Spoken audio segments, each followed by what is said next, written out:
Hey guys, jirtuu hordoftootaa fi daawwattoota keenya kabajamoo fi jaallatamoo nageenya keessan bakka jirtanitti isiniif haa baay'atu jecha waa'ee Sumayyaa fi Roozaa ilaalle guyyaarraa akkam akka ta'e kan waliin ilaallu ta'a. መድኃኒቱን አስፈልጊም ሆድሽ ውስጥ ልጅ የለም እንዴ? ሱመያ ትቀልዳለሽ እንዴ? አይ ይቅርታ አልጠይቅሽ ነው ይቅርታ ስጦታ። ኧረ ቢስሚላህ ሱመያ ችግር የለም አላንቺ ወይ ሱመያ መድኃኒት ይሄ ነው እንዴ? እኔ ጮጋራ መድኃኒት ለሰው ብለሽ መድኃኒት ትጠጣለሽ? አዎ አንቺ ፍቅር ነው ያልገብተሽ ፍቅር ነው የኔ እናት ነው። እኔ በጣም ነው የምወድሽ በጣም ወድሻለሁ የኔ ማር የኔ ፍቅር ነው ያስጠጣሽ። አዎ የኔ ፍቅር የፍቅር ሳይድ ያዘኛል። በዚህ ጠጣችሁ መድኃኒት ምሳሳዘንሽ። ለማንኛውም ራሽን በሁሉም ነገር ራሽን ጠብቂ እሺ? እሺ አየ እኔ በጣም ነው የምወድሽ ብቻ እንድታቂልኝ ነው ፈልገው። እሺ እሺ እኔም አንቺ በጣም ወድሻለሁ። እሺ ችግር የለውምና መልካሙን ሁሉ እመኝልሻለሁ።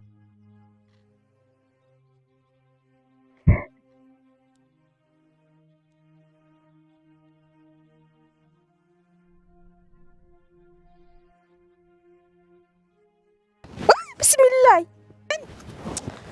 ወይ ቢስሚላህ ነው ወይ ሰርፕራይዝ አንቺ ነሽ እንዴ? አስበው እንዴ ለጋሚ ጀርታ እኮ ፈያ ለግማ እስኪብንቲ መጣሽ? እንዴት መጣሽ? ከሰማይ መጣ። እውነት ከሰማይ መጣሽ? እየጠበቅሽ አይደል እንዴ? ኧረ እኔ አንቺ አይጠብቅሽም። እኔ ሌላ ሰው ነው። አንቺ ምን አድርግሽ በዚህ? እኔ እየጠበቅሽ አይደል እንዴ? ኧረ እኔ አንቺ አይጠብቅም። ሌላ ሴት ነው። መድኃኒቱን ፈልገሽ ነው እኔ ያመጣልሽ? አንቺ ነሽ በዚህ አድርግሽ እንዴ? ሱመያ አንቺ ነሽ እንዴ? ጉሊ ወላሂ እና ጉሊ ወላሂ መድኃኒቱን አስፈልጊም ሆድሽ ውስጥ ልጅ የለም እንዴ?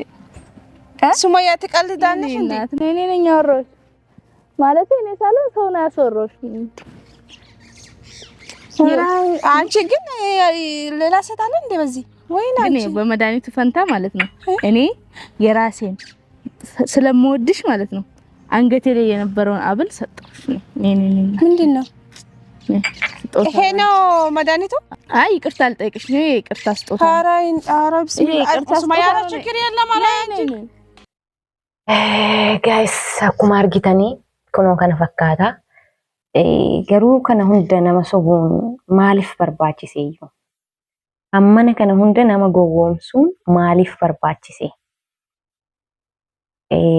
Mucayyoo miskiina argattee kana hunda sobuun hin beeku gaarabbi. Waa'een Sumayyaa baay'ee nama garrama yookiin nama ajaa'iba. Madaanitii coggaarraa yookiin garaachaa siif fida jetteeni nama kan biraatti bilbilchisiistee sagalee nama biraatiin isheen immootiyyuu biqqi jetteetiin itti dhufti. Kan itti bilbilu abbaa biraati. Namni tokko coggaarramaayyuu yookiin garaacha kan qabaattu yoo ta'e mana yaalaa deemuudha malee qorichi garaachaa harka qabamee kan namaa dhufu miti jechaadha. Qoricha garaachaa fiduudhaaf akka mucayyoo miskiina agartee Roozaan mucattii baay'ee miskiina cubbuudha inumaayyuu cubbuudhaan nama galaafattiyyuu. Akka isheen miskiina agartee qoricha garaachaa sii fidaa yookiin madaanitii coggaarraa sii fida jetteeni nama kan biraatti bilbilchisiiste ofii isheetii dhimma birootiif dhufti jechaadha. Naman garramu kana dura akkuma beektanii yaadattanii gaafa wal arganiitiin turan maaksii biti jetteeni isiin bareedduun kiyya beektuun araadaan shollokki jettee baatee lixxeerti. Ni beektan ni yaadattu waan ta'eef jechuudha. Akka daa'ima deemii maaksii biti jettee ergitii sobdee jalaa deemte jechaadha. Iseen isa sana hin jiiltu nama itti bilbilu hundumaayyuu heeloo jechuun bilbila rarraastee kan deemtu Roozaan maanuu fayyummaan ishiitiyyuu sirriidha kan jedhu gaaffii namatti ta'a. Isiin gaafa sana akka daa'imaa ishee sobdee har'a immoo bifa kanaan deebi'i maaliif barbaachise? Namarraa guranii jiraatan jireenya ishee haa jiraattu. Dhirsa yoo taate hin barbaadu jettee biraa lixxee abbaa daa'imman ishee jibbitee biraa deemte Roozaa maaliif cinqii keessa seensisti? Kam dubbannee akka kamiin dhiisnullee wallaallee kennaadha jettee waan isheen harkatti akkana qabatteetiin hin fidde argitaniitiin hin jirtanii kennaa akka waliin beeknutti akkuma beektanitti kennaan harkatti cum'amee yookiin akkatti qabatamee namaaf kennama eessatti argitanii beektu kennaa akkanatti kennamu? Biyya kamitti argitan kennaa harkatti cum'amee akkanatti namaa fidama? Kennaan waan keessa kaa'amu kan mataa isaa qaba yookiin qodaa mataa isaa qaba. Akkaataa itti kennamu qaba. Akkatti qabdee akka daa'immanii saantibii birriif doolchee harka qabanii cum'anii harka suuqanii akkas gochuuf hin deeman. Kennaan ulaagaa qaba.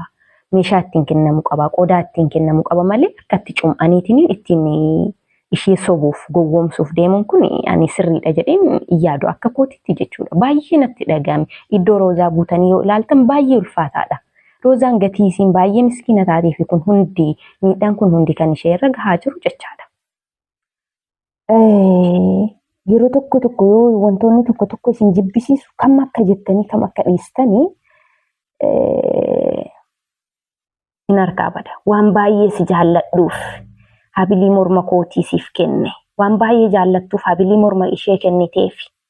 Ishi habilii morma ishee kennuuf yoo barbaaddeetiin hin jette fuuldura isheetti maaf ofirraa baastee ittiin godhin kan waan baay'ee jaallattuuf habilii morma ishee kennuuf kan barbaaddeertu. Namni nama jaallateetiin hin jedhe fillafiitii isheetitti angatii ishee irraa baasteetti yoo kennite maal rakkoo qaba? Akkatti cum'iteetiin akka isheen deemtuuni. Kan biraa bituuf hin dandeettu haarofni roozaan hin malu. Roozaan tan haarawaan maltee miti. Si jammar maalumaatu kennaa ishee kennu isheeyyuu barbaachiseeyyu. Kennaan kan maaliiti kan isheen kennituuf?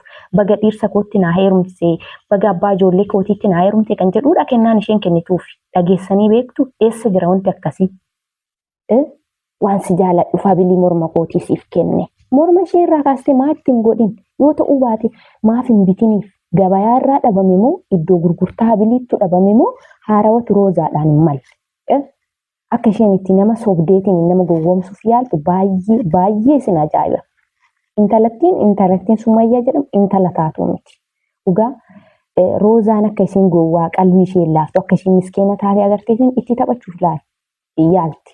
Sijamma roozaan maaliif goddanyaa ishee malee deemti? Namatti bilbilee roozaa iddoo kana jira jedhe hundumaanii bilbiluma qabatti hiiluu jechaa fiiguu qabdi ishee? No, ta'uun qabu. Xalaata akka qabduun beekti. Maaltu akka shirri isheedhaaf xaxamaa jiru maal fa'aa akka ta'e ni beekti yaadaan. Hanga feete miskiina haa taatu. Durumaa calqabumaa yoo hiriyyaa ta'e mucayyoo diimtuu sana malee deemu maqaa ishee illee baay'ee hin beekullee sirrii dhiifama isheen jecha. Ishee malee deemu sirriin maaliif kophaa ishee deemti? Kan itti bilbile hundumaaf iyyuu heeloo jechaa maaliif figdi? Maaliif akka itti bilbilan maaliif beekti? Lubbuu ishee balleessuuf osoo ta'anii osoo waan biraatti yaadan hin beekti. Hangam nutsuudha. Habilimmaan isheen kennite kun iyyuu akkam tolaaf hammam kenniteef? Tolaaf kenniteef jaalalaaf kenniteef jaalala yoo barbaaddeetiin hin jette haaraa bituuf ni dandeessi. Kanuma morma isheetti yoo taateetiin hin jette fillafiitii isheetti baafattee bituuf ni dandeessi. Kennuuf ni dandeessi maaloo soorii. Kennuuf ni dandeessi. Harkatti qabattee kana sanuuf ija isheetiin akkanatti qaba. Maal akka qabu hin beekamu. Dhugaa baay'ee nama xaraarsiisa. Ifama isiniin jechaa hordoftoota koo baay'ee hamma natti dhagahame kan kana hunda akkanatti na lafaan lafsiiseetiin hin jedhe baay'ee hamma natti dhagahame. Kan kana hunda si taasisuun mootiyyuu miskiinummaa roozaati. Roozaan baay'ee miskiin. Mucayyoo uumamaa tokkoyyuu hin beektu bakka. Kan isiin jettuun amesegginaalluu xuruu sawunesh. Maal xuruun isii maali? Misgaanaan isii haa badu qara maal isii amasagganan? Xirooftuu tana xuruunnatiin isii ka maaliiti? Sumayyaa anchi xuruu sawunesh jetti. Xirooftuu tana qara xuruu maal taati? Shamtuu, ajooftuu. Silammii waddishnoo. Maal waddamti? Isii haa waddiseeni. Ibidda kaanii isii haa waddanii akka boqqollaati. Haa waddamtu isiini. Silammii waddishnoo. Silamitti hojjiinoo. Waranya. Kijibduu. Kana kijibduu akkanaa kana irraa fagaachuudha. Ammas taanaan ammallee irruma deebi'ee kan sitti himu roozaan karaa sirrii irra hin jiru. Intalatti Sumayyaa jedhamtu irraa fagaadhu. Si akka miskiina isaa agartee malee osoo ayyuu taate caafii siin geettu akka isiin xiffiidhaan fuula isii bakka garagalchitu waan beektu duutee baddeeti kan isheen jalaa dhiissaa turte. Ayyuu jalaa jechuudha. Ammas miskiinummaa keessaa agarteetiin akkas goggodhatta waan si jaaladhuuf akkas ta'uuf jetteetiin mirqaanaa dhufti. Mirqaan isii haa nyaatu. Dhugaa Rabbi akka isheen itti nama gurgurtu. Kanaafiyyuu hordoftoota koo wanti har'aaf qabadheetiin dhufe isa kana fakkaata. Kan kana hunda na haasofsiisee na aarsee na dallansiisee dhugaa Rabbi akkanumatti illee dubbadhee illee hin beeku na haasofsiisee gocha yookiin shira isheen roozaa irratti xaxxuudha jechuudha. Roozaan akka miidhamtu hin beeknu hin barbaannu nuti. Maaliif dhiiga keenya waan barbaadde yoo taate mucatti keenya dhiiga keenya waan taateef akka godda'amtu hin barbaannu. Miidhaan roozaa irra ga'u miidhaan hunda keenya ijoollee keenya kan Oromoo hundarra ga'utti akkasitti bakka roozaa buuneetiin ilaaluu qabna. Karatartuun laf mareen hundi dhiiga keenyatti yoo taphattu nutti dhaga'ama, nu godda'a, nu miidha. Kanaaf yaa Rabbi roozaan baay'ee miskiina. Ani waanummaan isheen qabdee fidde sunillee rakkoolee yoo qabaatte Rabbi garama roozaa laalee miskiinummaa roozaa laalee kan ishiin yookiin waan badaadhaaf yaaddee fiddeef kheyrii haa godhuuf jedhaan yaa Rabbi. Kanaaf iyyuu amantii keessaniin hundumti keessaniyyuu musliim kiristaana osoo hin jenne du'aa godhaafi roozaadhaaf jechuudha. Akka waan badaan ishiin qunnamne fayyaa akka ishii godhuuf kan bada yaadee sumatti akka deebitu isiniin jedhaa. Kanaaf turtiin har'aa kana fakkaata. Kanan qabadhee dhufee oduma tanuma isinii qooduu muddamee lolaan dhufee baay'ee isin jaalladha. Hordoftoota kiyya bakka jirtanitti nageenyi keessan isiniif haa baay'atu. Babaa.